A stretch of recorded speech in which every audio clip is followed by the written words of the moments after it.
So Eddie Hearn describes Anthony Joshua's ice cold response to when he found out that Big Baby Miller dropped dirty.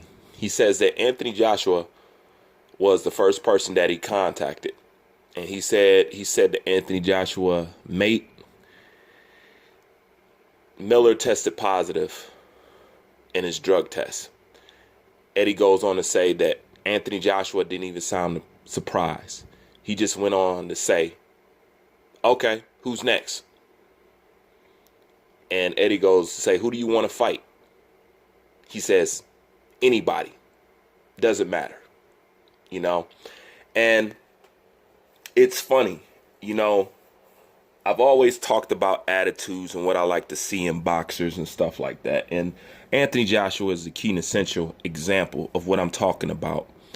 That is the kind of attitude we want in the game. That is the kind of attitude that's going to grow the game. That is the kind of attitude that'll make the sport exciting. People with attitudes like Anthony Joshua and a few other fighters like out there, you know, that's what's going to make the sport electrifying. And it's funny because I already see some idiots out there talking about Anthony Joshua ducking Luis Ortiz. I mean, some people out here is real live certified retards. They got fungus growing on the side of their brain and can't think 2 inches in front of their face. Like, I'm dead serious.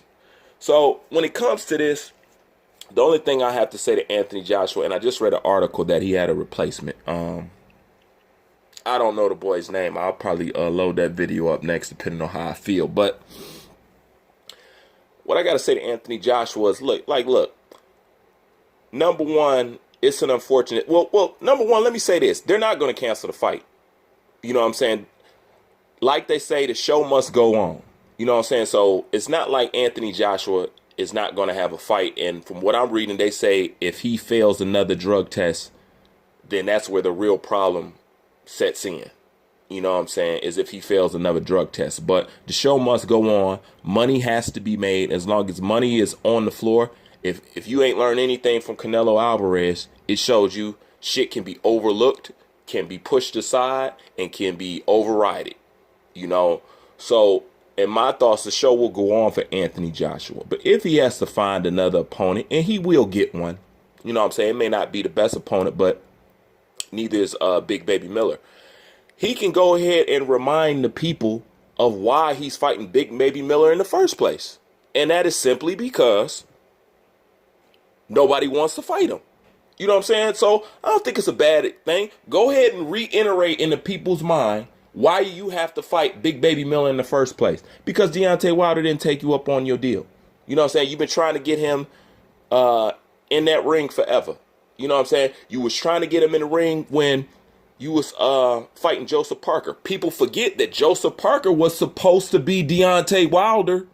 People forget that. Supposed to be Deontay Wilder. Big Baby Miller, that's supposed to be Deontay Wilder. You know what I'm saying? He been trying to make this fight with this guy. So I don't think it's a bad thing. Go ahead and remind the world who the boogeyman is. Go ahead and remind the world why you fighting Big Baby Miller in the first damn place. Because none of these so-called heavyweights, baddest man on the planet, whatever you want to call it, wants to step up and fight you.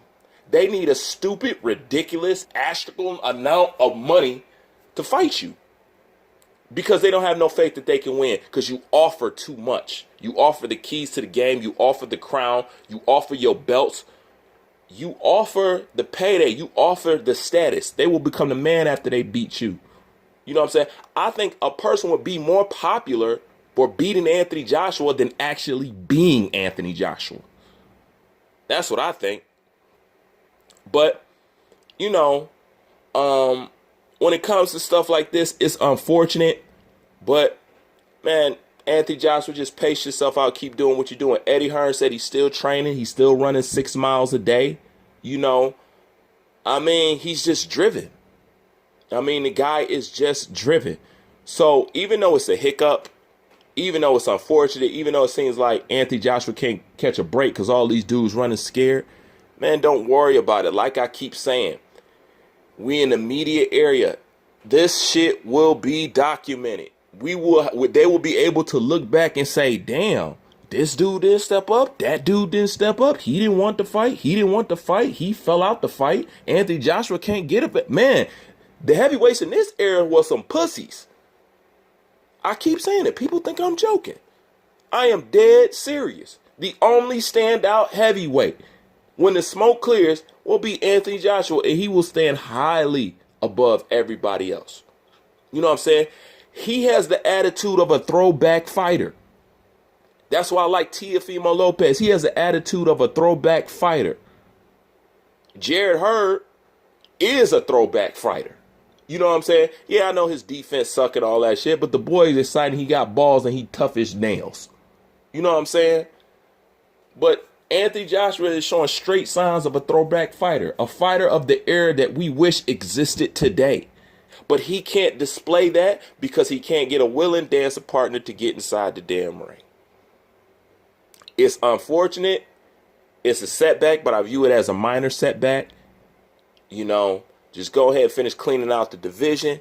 As far as that Luis Ortiz shit, for you stupid motherfuckers, you know what I'm saying, who ain't got half the sense that your mama gave you, I would say simply this. Did you forget that he tried to get Luis Ortiz for this April date? And what did Luis Ortiz do? I got a video on it. He came out his own mouth and said, man, I didn't respond because I didn't think you were serious. And then when he did respond, he responded right after he signed a contract to fight Big Baby Miller. Come on with this stupid shit. I mean, come on with this dumb shit. You motherfuckers are just that. Who listens to you guys? You guys know what I started doing recently? And I really don't stop on people's channel that I don't like. A lot of shit people bring to me and then I go check it out. What I do is I don't even listen to these guys' videos. You know what I'm saying? I listen to a little bit of the bullshit that they putting out. The first thing I do is go in the comment section because I'm tracking comments, so to speak, because I want to know what idiots are listening to your shit. And if I start to see these same idiots in my comment section, viewership or not, I'm going to start booting you guys out. Fuck this shit, man. I don't want no retards on my fucking platform. I only want thinkers and real motherfuckers. That's it. That is it. But I'll be looking at the comment section. I'm like, this guy's frequently on my page. You know what I'm saying? And I don't mind that you listen to other channels, but you can't listen to my shit and then go back and listen to something that's so fake, watered down, full of crap, allegory-ish and all that shit, and then come back and fuck with the real. That's fake on your end. Even if you just want to be entertained by their nonsense. You know what I'm saying? But the people out here in the videos they made just straight fucking stupid, man. Just straight fucking dumb. I'm talking about low IQ, no common sense, no kind of sense. You know what I'm saying? Brain absent. Okay? When you open a skull, it says vacant. I'm dead serious. Anyways, that's my thoughts on the shit. I'll get back at y'all. Bruce Fan, I'm out.